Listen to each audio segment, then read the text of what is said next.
Assalamualaikum warahmatullahi wabarakatuh. Saya Stania Cahaya Suci dari jurusan Ilmu Ekonomi Pembangunan Untirta. Pada kesempatan kali ini saya akan menjelaskan beberapa hal penting mengenai penyusunan bahan ajar dan rubrik penilaian yang bersumber dari bahan pekerti 2021 oleh Bapak Dr. Syihabuddin Said, MSI. Hal ini dilakukan dalam rangka tugas untuk pekerti, yaitu peningkatan keterampilan dasar teknik instruksional 2021 di lingkungan Untirta. Nah, mengenai bahannya, secara umum saya akan membahas tentang pengertian bahan ajar, fungsi bahan ajar, jenis bahan ajar, cakupan isi bahan ajar, kerangka dan langkah menulis buku ajar, kemudian evaluasi program pembelajaran, dan penilaian daftar ajar. Yang pertama, terdapat beberapa pengertian bahan ajar, namun saya akan membacakan satu. Intinya adalah menurut National Center for Competency-Based Training tahun 2007, bahan ajar adalah segala bentuk bahan yang digunakan untuk membantu dosen atau guru instruktur dalam melaksanakan proses pembelajaran. Kemudian fungsi bahan ajar adalah menurut Prastowo dalam Lestari 2011, ada 3 fungsi bahan ajar, yaitu fungsi bahan ajar dalam pembelajaran klasikal antara lain, bahan ajar digunakan sebagai sumber belajar serta pengawas dan pengendali proses pembelajaran. Kemudian, bahan ajar juga digunakan sebagai bahan pendukung proses pembelajaran yang diselenggarakan.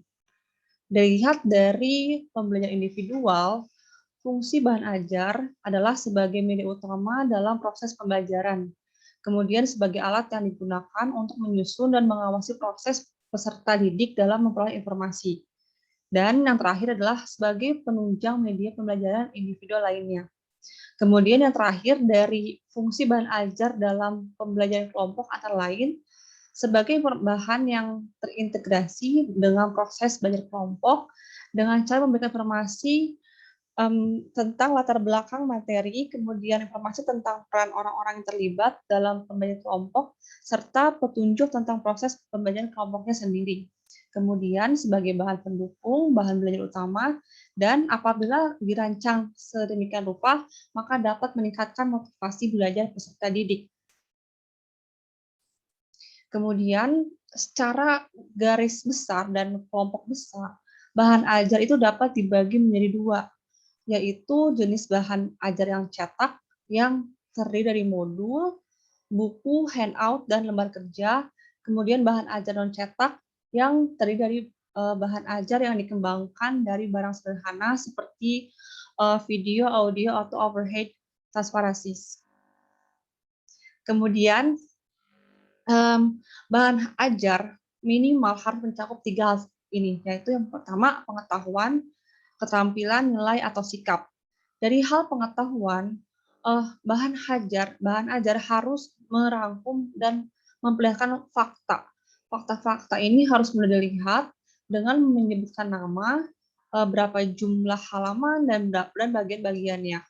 Kemudian dilihat dari pengetahuan juga harus menjelaskan konsep, yaitu bagaimana ada definisi, identifikasi, klasifikasi, dan ciri-ciri khusus. Kemudian juga memuat prinsip seperti penerapan dalil dan hukum dan rumus, kemudian dalam prosedur yaitu langkah-langkah mengerjakan sesuatu secara urut. Kemudian dari hal keterampilan, yaitu harus memuat suatu informasi mengenai kemampuan mengembangkan ide dan juga dapat mendorong membaca untuk memilih dan menggunakan bahan, kemudian ada informasi tentang cara menggunakan peralatan atau teknik kerja.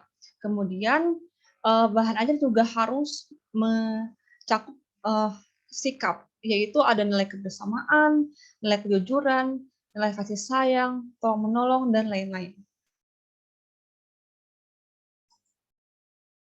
Kemudian secara sistematis, kerangka dan langkah menulis buku ajar dapat dilihat sebagai berikut. Yang pertama, dosen harus menyusun RPS, yaitu rencana pembelajaran semester, di mana RPS ini digunakan sebagai acuan proses pembelajaran, kemudian digunakan sebagai materi, dan RPS harus memuat CPMK. Kemudian untuk menyusun outline harus diperlihatkan pendahuluannya, yaitu diskusi mata kuliah, capaian mata kuliah, kemudian petunjuk dan penggunaan buku ajar, dan kemudian juga kompetisi prasyarat. Nah, di bagian isi ada judul yang penting, kemudian tujuan kegiatan pelajaran, materi intinya yang diikuti dan dijelaskan oleh contoh kasus, gambar dan grafik, kemudian kesimpulan, dan juga boleh disisipkan tugas dan juga evaluasi. Lebih bagus lagi kalau terdapat kunci jawabannya. Kemudian di bagian akhir dapat disisipkan daftar pustaka, glosarium, yaitu daftar singkatan kata wajib untuk dosen. Ini adalah wajib ya. Kemudian indeks, kemudian dapat disisipkan lampiran sesuai kebutuhan mata kuliahnya, dan jika penulisnya itu banyak prestasinya dapat ditentukan dalam biografi penulisnya.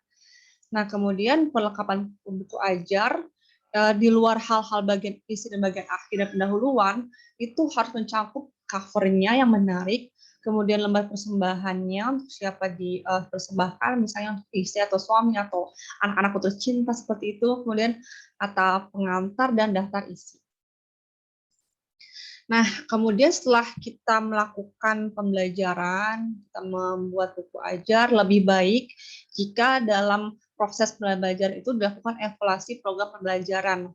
Nah, kita merancang terdiri dari pembentukan profil, kemudian CPL, mata kuliah, dan rangkaian mata kuliah dalam struktur kurikulum. Kemudian dalam prosesnya adalah terlibatnya dosen dan mahasiswa dan sumber belajar itu sendiri, termasuk bahan ajar, kemudian didukung juga oleh lingkungan dan sarana prasarana yang mendukung. Kemudian sehingga didapatkan lulusan yang memiliki kemampuan sesuai dengan capaian pembelajaran lulusan.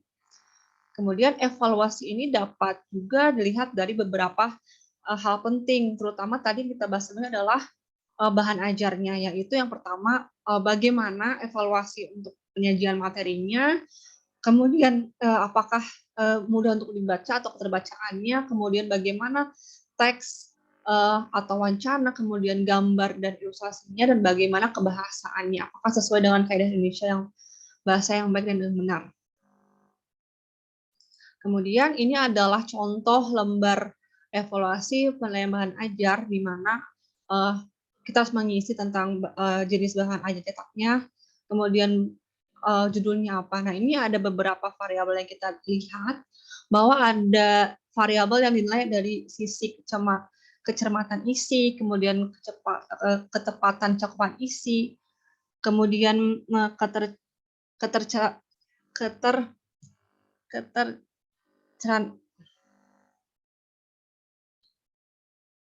ya, dan sebagainya. Ya, dan ketercernaan intinya adalah dari tabel berikut dapat dilakukan analisis penilaian. Setelah melakukan analisis penilaian terhadap bahan ajar, maka kita perlu melakukan analisis terhadap berbagai aspek yang perlu diperhatikan dalam mengembangkan bahan ajar. Nah, setelah itu barulah kita dapat menghasilkan sebuah keputusan atau kesimpulan terhadap bahan ajar, apakah sudah mencapai tingkat kelayakan, kesesuaian dengan tujuan dan ketepatan terhadap isi dan materi, serta apakah perlu dilakukan perbaikan atau tidak. Nah, demikian secara garis besar tentang bahan ajar dan evaluasinya. Semoga bermanfaat dan semoga kita semua sukses dalam urusan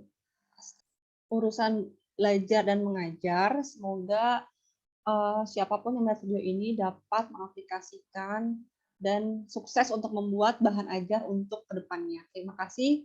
Wabillahi taufiq walhidayah. Wassalamualaikum warahmatullahi wabarakatuh.